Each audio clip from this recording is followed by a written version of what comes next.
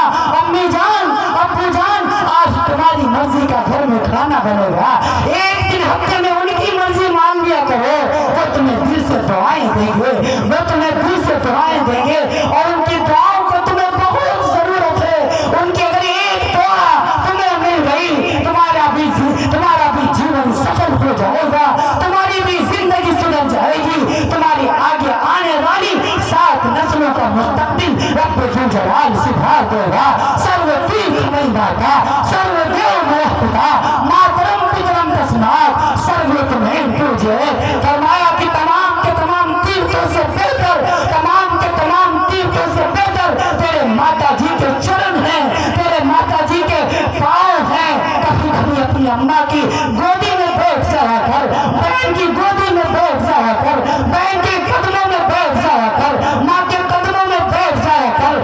سرو دیو مہتا تمام دیوتاؤں سے بڑھ کر تجھ پر تیرے باپ کا حق ہے، ماترم پترم تسمات سرو اتنین پوجے، فرمایا اپنے ماں باپ کو خوش کر لے، سمجھ لے تو نے تمام دیوتاؤں کو پسند کر لیا۔ سرو صاحب پھر سے ہے ہاتھپیا بھوت نچتا نترا تندرا دھیم کے غم آلسن دیو سوچتا۔ اے لوگو محبتوں کو عام کرو، نفرتوں کو مٹاؤ، گھروں میں سب کے حقوق ادا کرو، ماں کی وجہ سے بیوی کے حق کو ضائع نہ کرو، بیوی کے حق کی وجہ سے ماں کے حقوق کو تباہ نہ کرو، بیٹیوں کے حقوق بھی ادا کرو، بہنوں کے حقوق بھی ادا کرو، علماء کے حقوق بھی ادا کرو، مدارس کے حقوق بھی ادا کرو، مساجد کے حقوق بھی ادا کرو۔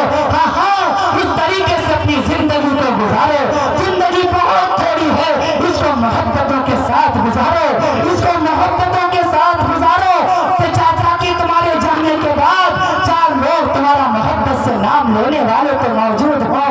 اے لوگو جتنی زندگی گزری سو گزری، آج کے بعد یہ عہد کر کے اٹھو، ارادہ کر کے اٹھو، انشاءاللہ آج کے بعد کی زندگی ہماری ایک مسلمان کی زندگی ہوگی۔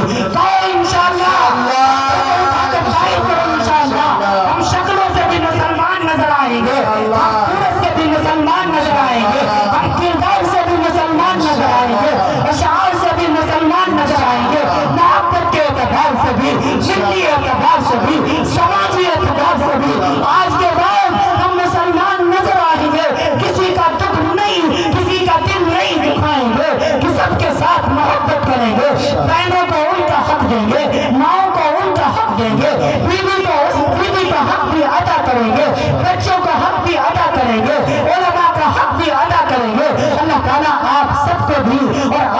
عمر کی طرف سے مجھ نالائق کو بھی عمل کی توفیق نصیب فرمائے۔ وقت کافی ہو چکا، طبیعت میں بشاشت نہیں، تھکن کے بہت زیادہ احساسات تھے، آپ حضرات اتنی محبت سے بیٹھے رہے، اسی لیے رب آتا چلا گیا، زبان بولتی چلی گئی، اپنی مرضی سے کچھ نہیں ہوتا۔ ما تسقط من ورقۃ الا یعلمها، ایک درخت کا پتا بھی رب کی مرضی کے بغیر نہیں ہلتا، نہیں گرتا، سب کچھ رب کی مرضی سے ہوتا ہے۔ اللہ رب العالمین آپ سب سے بیٹھنے کو بھی قبول فرمائے، سننے کو بھی قبول فرمائے، اور اس پر عمل کی توفیق بھی نصیب فرمائے۔ لیتک تحلو الایام غریبۃ ولیتک ترضى والانعام غداد ولیت الذی بینی وبینک عامر وبین العالمین خراب۔ اے خدا، جس میں جب تک کہ میرے جان رہے تیرے صدقے تیرے محبوب میں قربان رہے، کچھ رہے یا نہ رہے، پر یہ دعا ہے کہ موت کے وقت سلامت ہم سب کا ایمان رہے۔ وآخر دعوانا الحمد للہ رب العالمین۔